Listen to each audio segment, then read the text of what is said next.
holy crap, y'all moved pretty fucking fast, didn't you? But we all know it's because he hadn't actually done it yet, right? But let's go and let's see if he could save himself, because the reality is, no, he can't, and he never could, because he's never done the all redactions written justification log that he's required to do, that we have been saying since day one he's required to do. And I guess Judge Sullivan agreed with me because he granted it as a part of my motion for preliminary injunction. But again, let's go to the Federal Register. Straight out of the gate, look what I wrote. Wrong. Why did I write wrong? Well, according to Todd Blanche, through this notice that he's putting in the Federal Register, pursuant to Section 2 of this act, the department is publishing a report submitted to the House, blah, blah, blah. You know what he just cites? He cites Section 3. He doesn't do Section 2. So dumbasses at the DOJ here cite to the wrong section. I mean, the basic reading principles are you do basic reading. But these guys with their law degrees working for the top law firm in the country, the Department of Justice, can't even read. So here we go again, Todd. I'm going to explain it to you slowly. Section 2 requires all redactions accompanied by a written justification. Good for you for Section 3. Good for you. You were late. You didn't do it 15 days after you published all this crap in January. Doing it in August, 6.5 months later, not the law. But here, you're certainly not doing it because you say Section 2, but then you cite the language from Section 3. So here's your first problem. And then here's the problems as they multiply. You made your summary. It's the same caca you gave to Congress back in February, by the way. Whatever. Meaningless. But let's actually go to the very last thing. List of all government officials and politically exposed persons. This list includes, as directed by the Act, all persons where they are or were a government official or politically exposed person and their name appears in the files released under the Act at least once. If I go back to the law, that's not what it says. It doesn't say that their name has to appear at least once. It doesn't appear at all in the Epstein Files Transparency Act. So once again, Todd Blanche fails at basic reading. Reading is key. Todd doesn't know how to do it. But let's go to the list, because that's actually really important. I go to the list. Yes, Donald Trump's name is there. Yes, it is. Yes, it is. Before you ask me, yes, his name is there. Oh, but guess whose name is not there? And of course, I think this is incredibly important because this is a big part of what I've been focusing on, this idea of these international modeling rings that are allowing people like Jeffrey Epstein and others to be able to give cover to them, to be able to traffic children under the guise of modeling. So as you know, I was in my working vacation. I was in France. And when I was there, I went to court when 6 complainants filed in court against a man by the name of Gerald Marie. Gerald Marie, whose name appears all over the Epstein files, who was also having allegations lodged against him for rape and trafficking, sexual abuse, and others under the guise of being a modeling agent. And I don't have to look very far, people. Are you ready? Here's one page of the Epstein Files Transparency Act. And again, this is one page. EFTA 0201171, April 26, 2012.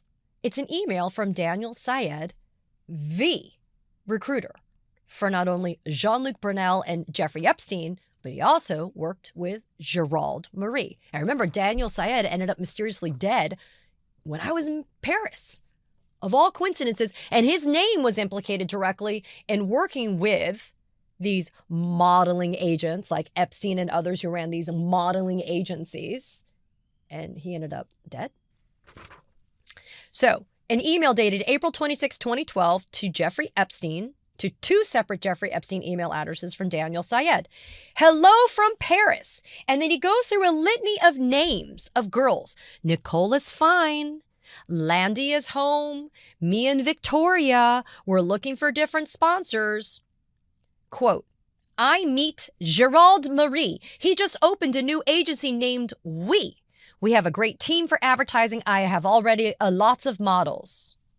We are doing fine. We will make it. This just my dream work, and we are in the right spot in world. Paris is heaven. Warmest regards, Daniel. This is a response to Jeffrey Epstein asking Daniel Syed, what is happening with you? Nicole, Landy, are you well? Did you and Vic find offices? But isn't it interesting? Gerald Marine's name, nowhere to appear on this list of people. Just one example is just this one email. And yet again, we knew that Gerald Marie was involved with these modeling agencies, with Epstein, with Brunel, with Syed, and yet his name doesn't appear on this list. How many other names are not there? Now, look, you want to see how they try to save their ass? Footnote. Any omissions from this list are unintentional. Individuals whose names were redacted for law enforcement sensitive purposes are not included. Law enforcement sensitive purposes. Well, I already know that they didn't include names of people like federal U.S. attorneys, federal prosecutors, and FBI agents, etc., but they also redacted the names of people who like torture videos and the names of people who say 14 and 15-year-old girls that they must be sexual perverts because they think that they're okay to have sex with. Does that sound like law enforcement sensitive purposes to you either? Because I don't see those names. And according to them, they didn't include them. We never needed more examples of how badly they messed up the redactions and the withholds in this case. But as a part of litigation, this is just empirically and egregiously wrong. Because further in the response given by Todd Blanche yesterday, do you know what he says? This is what he says. He says, with regards to the handwritten FBI notes that we have given examples to the court by way of our notice. Remember, we gave hundreds of examples of how they have taken handwritten notes that have been part of 302s and they've redacted them safely, no problems, right? We gave them that examples. This was my notice to the court that Judge Sullivan told Blanche they have to respond to. This is what Todd Blanche had to say. He said, oh, woe is me. Ready?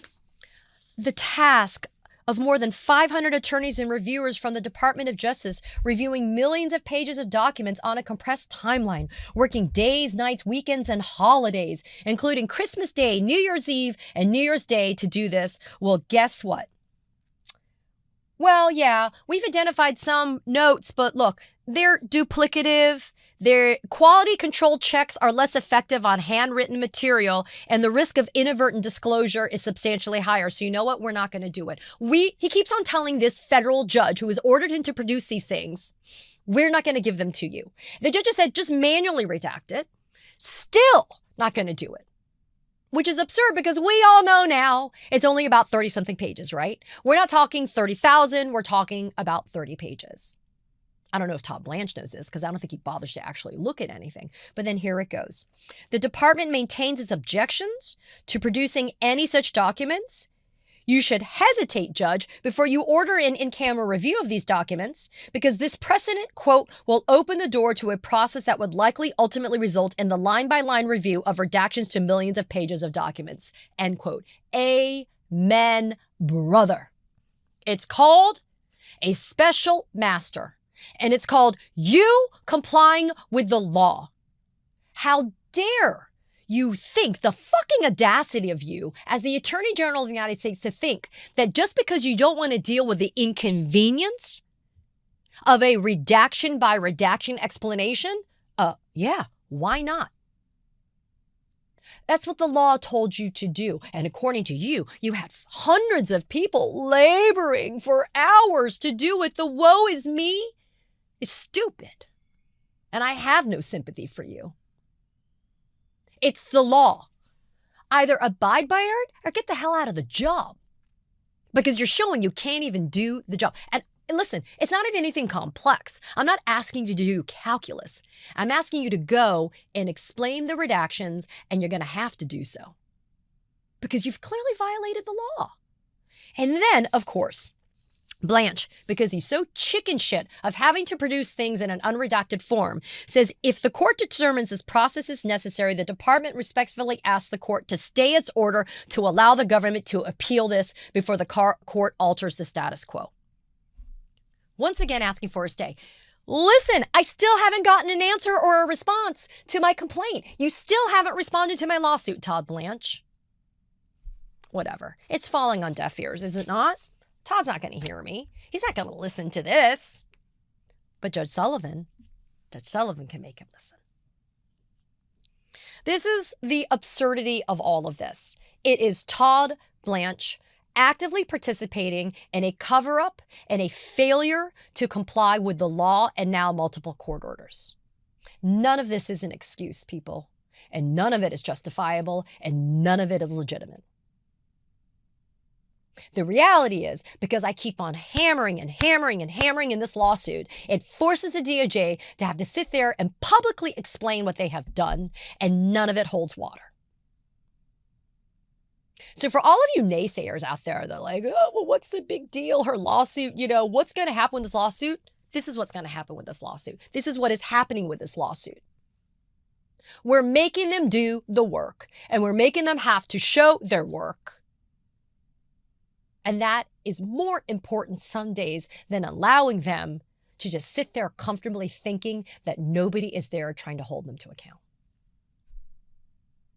Be mad, be outraged, and you know what? Demand some accountability. I'm off to rattle more cages.